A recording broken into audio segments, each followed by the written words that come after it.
언론은 이재명이 분리할 때 나타난 변호사들이라는 제목의 기사들과 사설들을 내놓았습니다.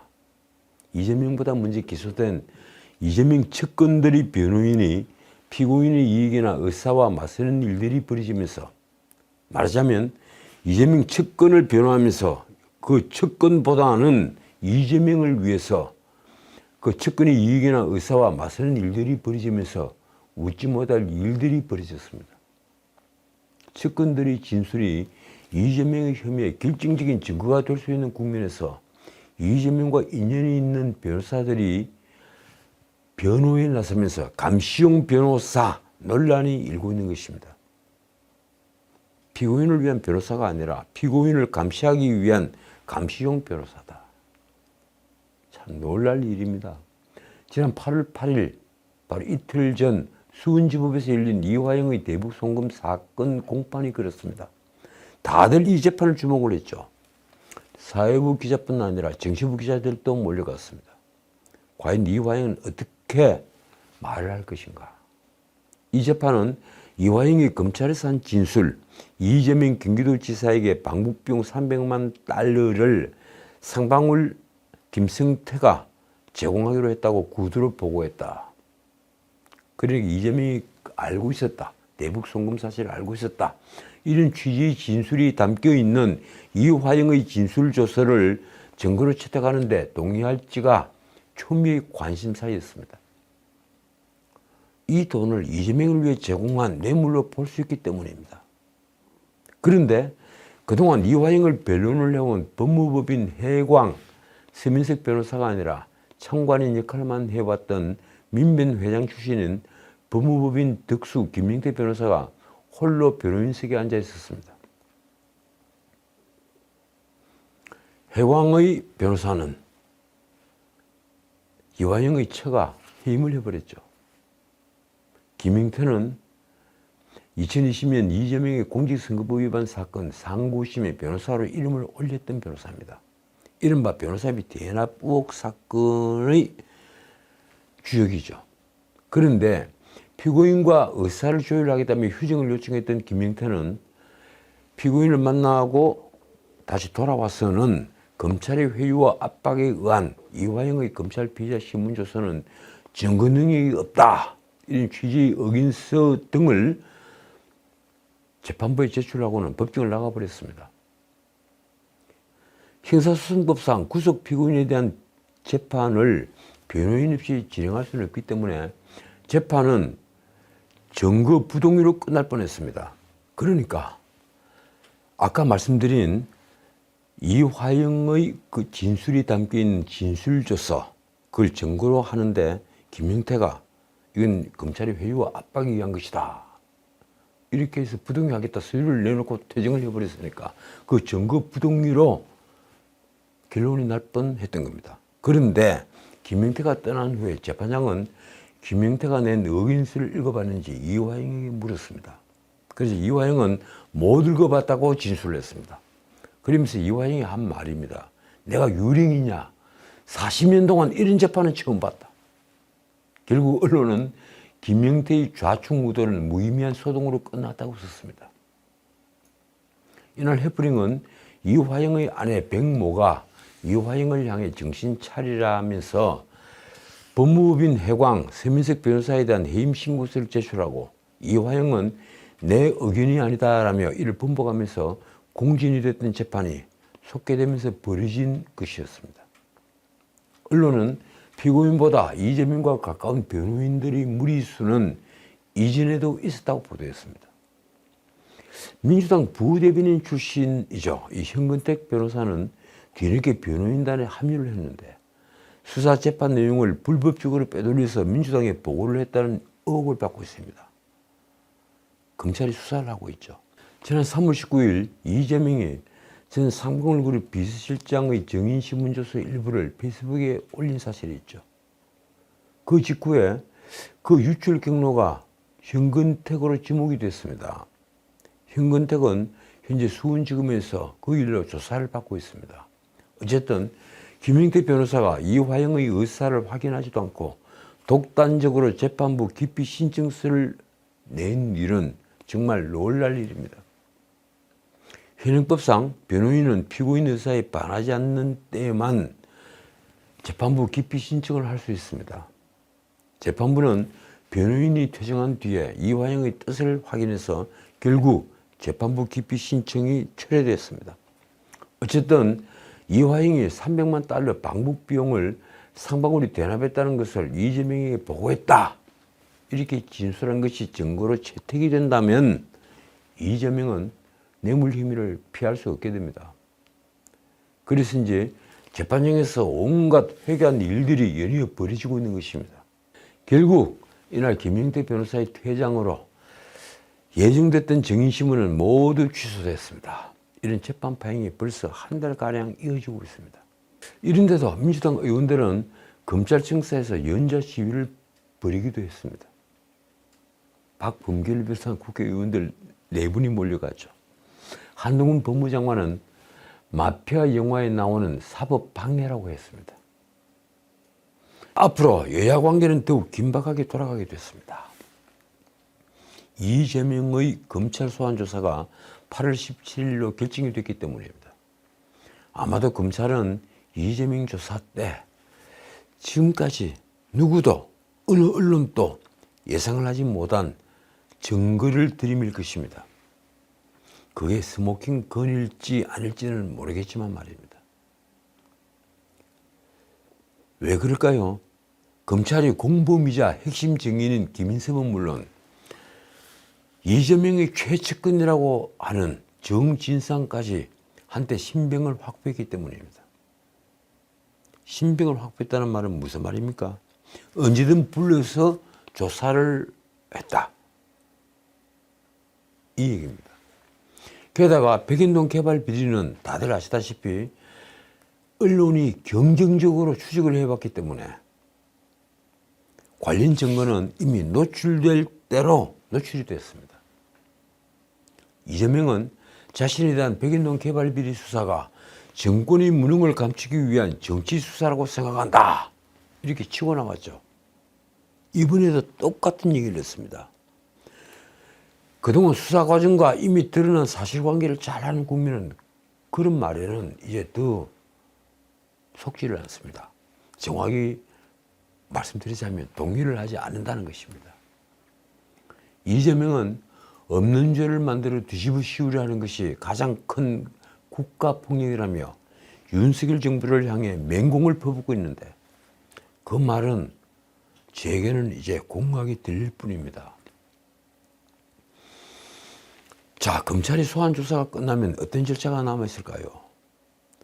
아마도 일주일 정도가 지나면, 그러니까 피의자 신문 조서들이 정리가 되고 연관 증거와 꽤 맞춰지면 검찰은 이재명에 대한 2번째 구속영장을 칠 가능성이 아주 높습니다. 그렇게 되면 정기 국회가 열릴 무렵 이재명 체포동의안에 대한 표결이 있을 것입니다. 체포동의안이 국회로 오겠죠. 자, 그 경우에 친명과 비명은 분열할 수밖에 없습니다. 친명 그룹, 그 속에서도 아주 강경 그룹, 강성 지지 그룹은 극렬 투쟁에 나설 수도 있습니다. 어떻든 이재명은 버틸 것입니다. 그로서는 물러나는 순간에 정치 생명이 끝나기 때문입니다. 다시는 돌아올 수 없기 때문입니다. 자, 그런 이재명이 어제 서울중앙지법에서 열린 공직선거법 재판에 나왔습니다. 2주마다 한 번씩 금요일에 열리죠. 아마도 앞으로 대장동 재판이 시작되면 이재명은 일주일에 2~3번은 법정에 나와야 할 것입니다. 오늘 또 신문 보도를 보니 이재명 측 변호사가 이 대장동 재판 또 2주일에 한 번씩 하자, 이렇게 법원에 호소를 했더군요. 견디기 힘들다고 말입니다.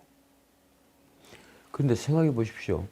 박근혜 대통령은 이재명이 촛불 시위 때 박정희 대통령 유해 옆에 파묻자고 선동을 했던 그 박근혜 대통령은 일주일에 나흘씩 재판을 받았습니다.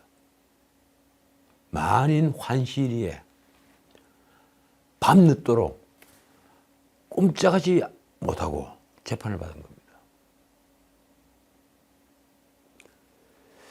자, 어쨌든 어제 이재명이 또 뉴스를 만들었습니다. 재판에서 말입니다. 고 김문기를 몰랐다고 해서 공직선거법 위반으로 재판을 받고 있는 이재명이 법정에서 한 말 때문입니다. 이렇습니다.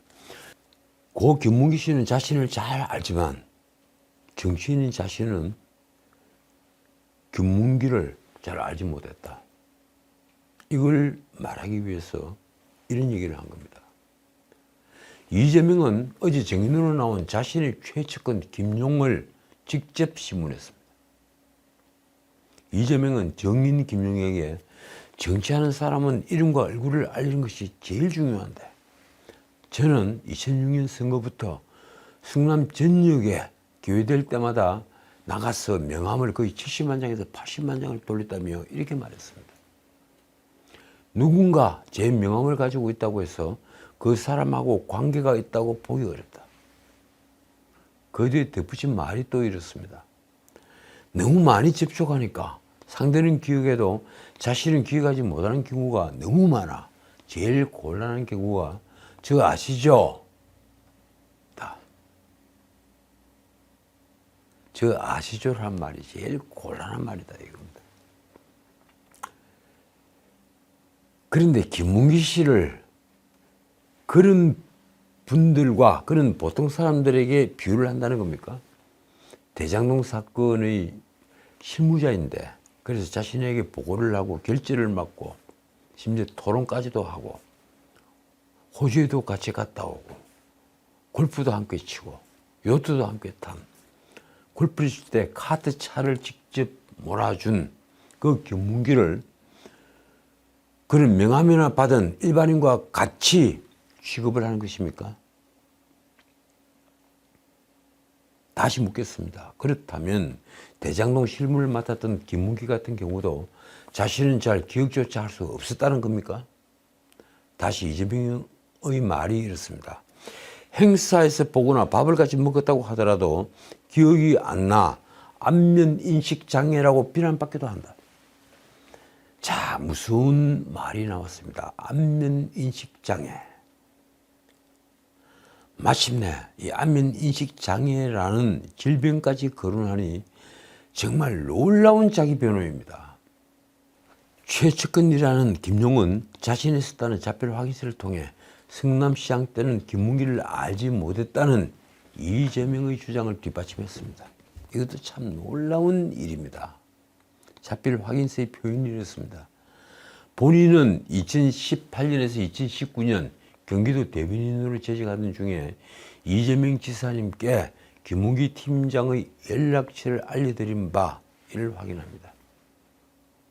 그러니까 이재명이 김문기에 대한 그 별다른 지식이 없으니까 도지사 때 말입니다.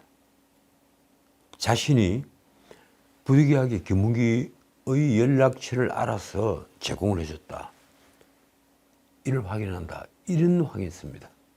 이 내용은 이재명이 공직선거법으로 기소된 다음 달인 작년 10월이죠. 이재명 측에게 전달이 됐습니다.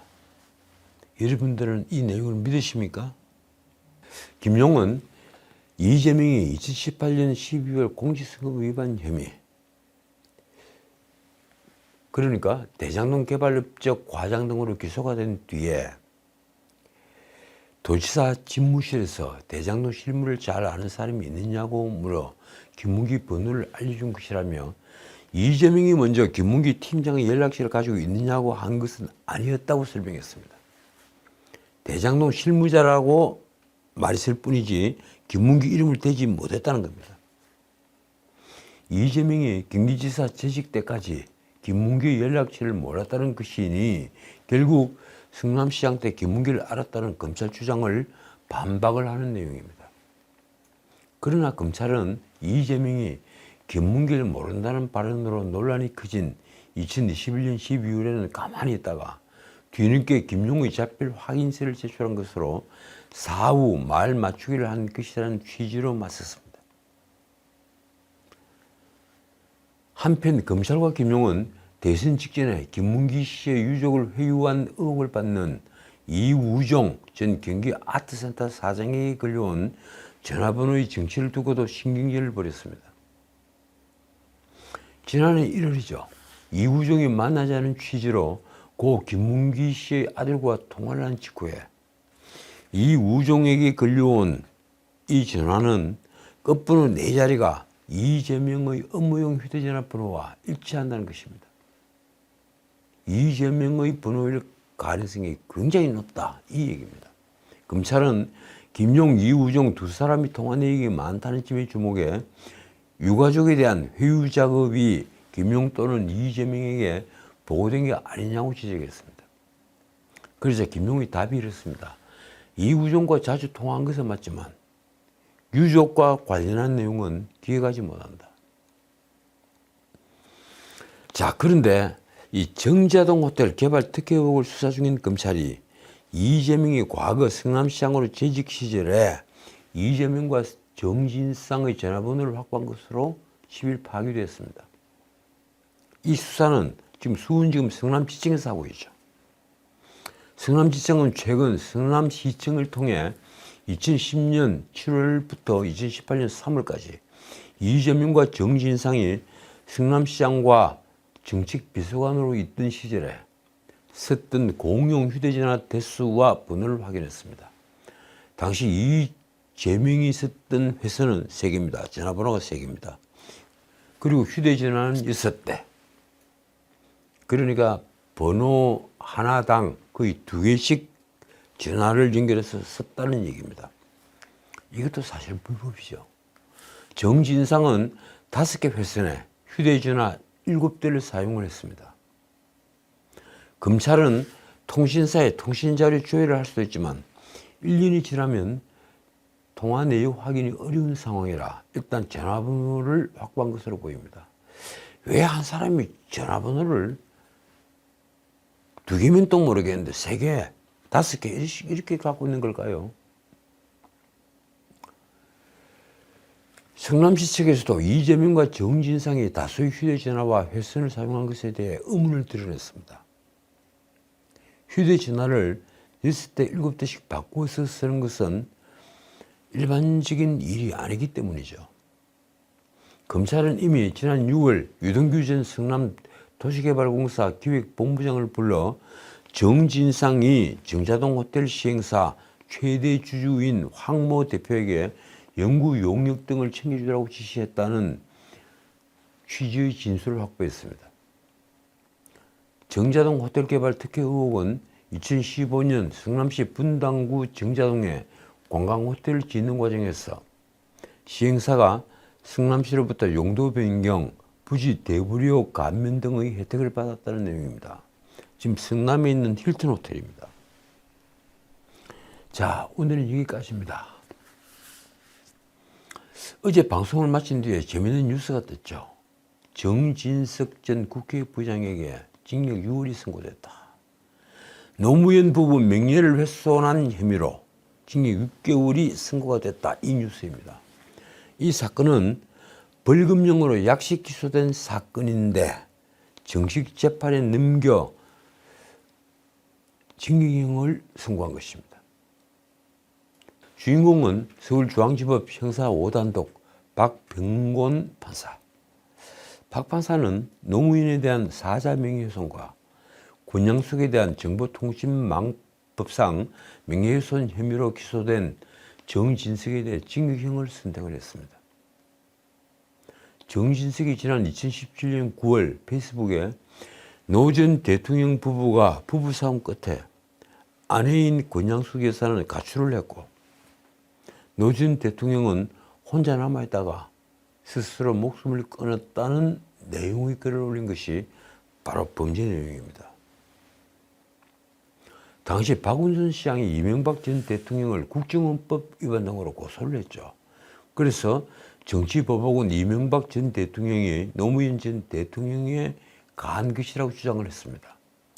그러자 이에 정진석이 재반박에 나선 것입니다. 이후에 정진석은 페이스북 글을 지우고 사과 글까지 올렸습니다. 솔직히 노무현 대통령의 죽음을 두고 노무현 대통령 부부에 관해서 여러 말들이 많이 있었죠.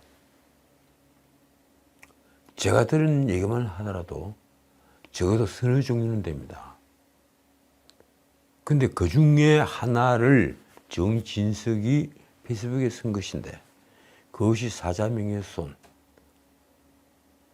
징역 6월형을 받게 된 것입니다. 박 판사는 정진석을 단죄하면서 아주 재밌는 표현을 썼습니다. 당시 노 전 대통령 부부는 공적 인물이라고 보기 어려웠다. 둘째, 정진석 글 내용은 공적 관심사나 정부 정책 결정과 관련된 사항도 아니었다. 이렇게 말했습니다. 당시 노무현 전 대통령은 공적 인물이 아니다. 이런 해괴한 말이 어디 있는가요? 지난 6월 결심 공판에서 검찰은 벌금 500만 원을 구형을 했죠. 그 자리에서 정진석은 다시 사과했습니다. 그런데도 노무현이 공인이 아니라면서 박 판사는 정진석에게 실형을 선고했습니다. 이는 단순히 명예훼손 사건에서 이례적으로 중형이 선고된 것만이 아닙니다. 우리 모두는 법률가입니다. 보는 눈들이 있고 가지고 있는 잣대들이 있습니다. 그것이 엉뚱하게 어긋나 있다면,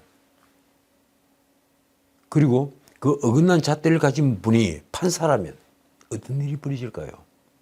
무엇보다도 적어도 현직 의원에게 실형을 선고하려면 그만한 가벌성이 존재해야 합니다. 비난 가능성이 있어야 된다는 얘기입니다. 형법 교과서에 나오는 비난 가능성 말입니다. 더군다나 정진석의 글은 여야 사이에 벌어졌던 정치적 공방 중에 나온 것이었습니다. 인터넷에는 박 판사의 이념과 성향에 관련된 말이 많이 떠돌고 있습니다. 우리 사법부가 왜 이렇게 된 걸까요? 법관이 단지 법복을 입는 사람에 불과하다면 우리가 법원을 존경할 이유는 없습니다. 지금까지 전은식이었습니다.